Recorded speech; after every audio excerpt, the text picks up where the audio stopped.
Assalamualaikum warahmatullahi wabarakatuh. My name is Putri. I'm from Bina Sarana Informatika University. Today I will present material about communicating with students for classroom management project 1. Introduction. Effective communication is communication that is able to convey thoughts and ideas or meaning that want to be communicated with the same value between the giver and the receiver of the message.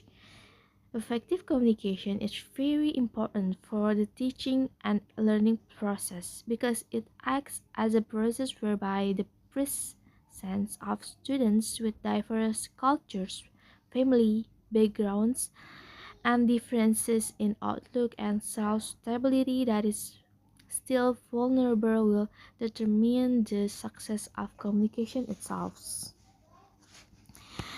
Teachers have an important role in guiding and supporting students in the learning process, overcoming problems and challenges that arise during the learning process, and building positive relationship with students. And students have different ways and style of learning, so receiving, processing, and remembering the information obtained is also different. It is understood that teacher communication must be able to adapt to its students so that students can receive the information received by the teacher. Next is meaning of classroom communication. Communication within the classroom is important in order for students to learn effectively and should be put in place from an early stage of learning. Good classroom communication can improve behavior and attitude, catch social problems within the school before they begin, and act as a foundation for social and emotional learning. Students who can communicate effectively can advocate for their own social and emotional needs and are less likely to turn to navigate behaviors such as acting out, attention seeking. Next is classroom communication categories. There are verbal, nonverbal, and written. First is verbal communication. Verbal communication refers to sending or receiving a message through sounds and languages. Teachers can address one student or whole classroom through verbal communication. For example, a teacher might ask a student to stand up, which is verbal communication. The second is nonverbal communication. Nonverbal communication refers to communicating without words through body language, gesture, facial expressions, the tone and pitch of the voice, and posture. For example, if teacher is nodding their head while student is speaking, this can be encouraging or show that they are agree with students. The third or the last is written communication. Written communication is sending or receiving information through writing. For example, a teacher might arrange a written assignment for students to test their knowledge, or present lecture slides or notes for complicated information. Next is important components that determine the success of communication in the teaching and learning process. First is teacher as a communicant and the source that conveys certain information to students. Second, encoding. The sender encodes information that will be conveyed in a symbol or gesture. Third, message. The message can be in all forms that can usually be felt or understood by one or more of the recipient's sense. Fourth, the channel, which is a way of transmitting messages, for example, paper for letters, air for words spoken. Fifth, the students as receiver, namely people who interpret the message of the sender. If the message is not delivered to the receiver, then communication will not happen. How to improve teacher-student communication?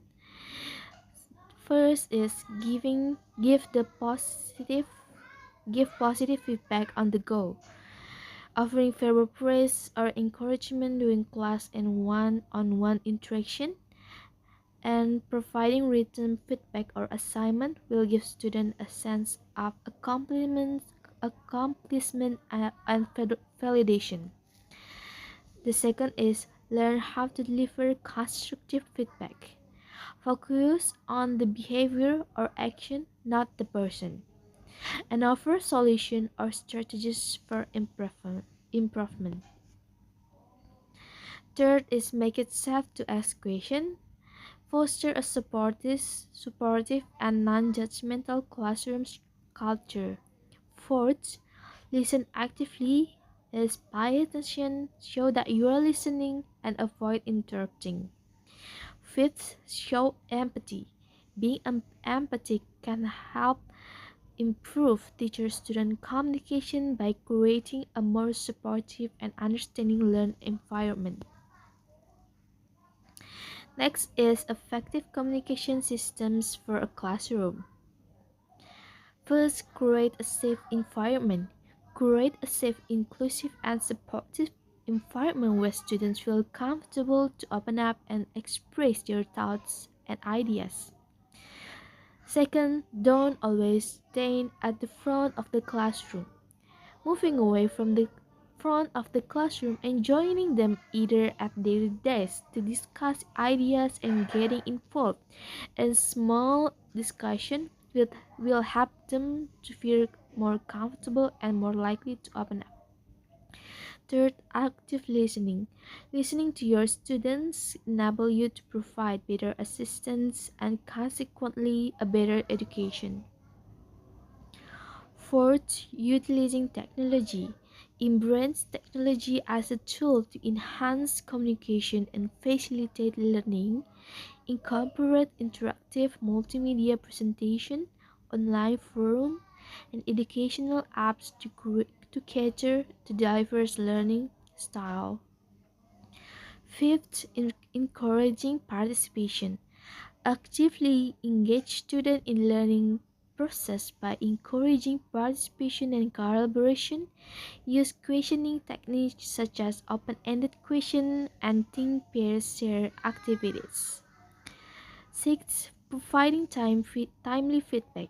Celebrate success and address areas for improvement in a supportive manner, fostering a growth mindset and motivating students to strive for excellence.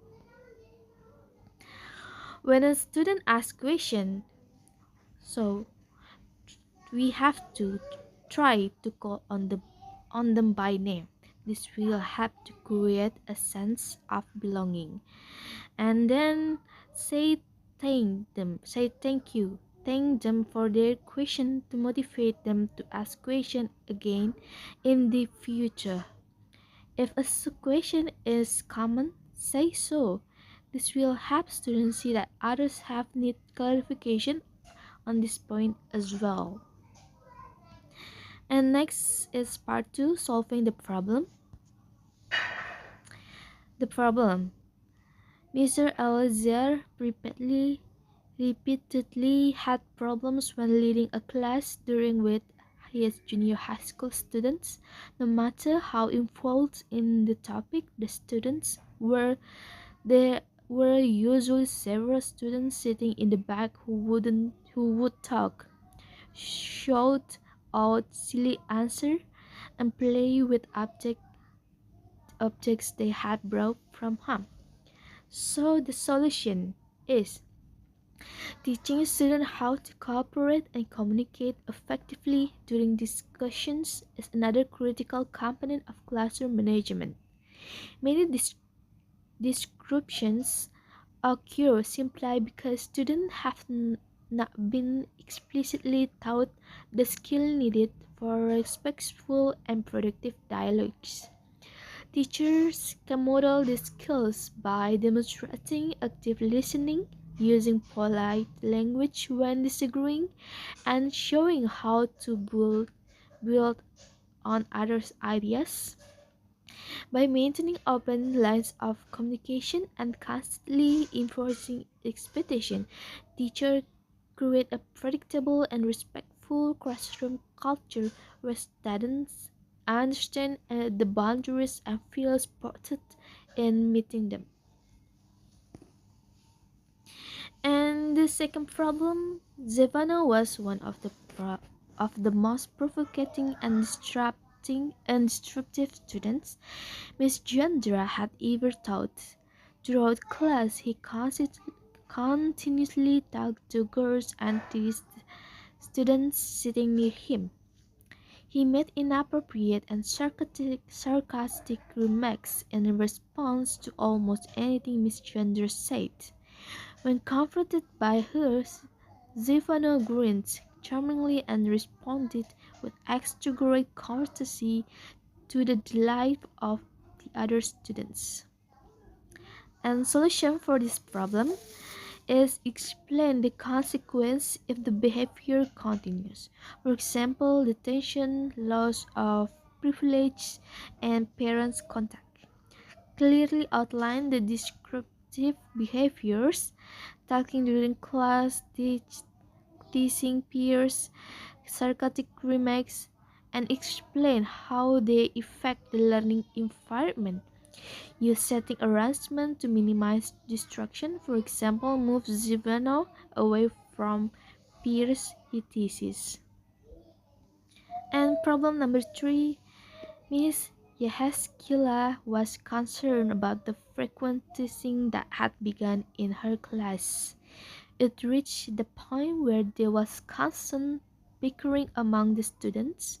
They became so angry, began yelling, shouting, and shoving one another during class. And the solution for this problem is talk to instigator and targets separately to understand motivations. For example, attention seeking, boredom, personal conflicts. Next, pause the lessons and address the behavior firmly but calmly. Furthermore, separate students involved in shooting or solving the to this to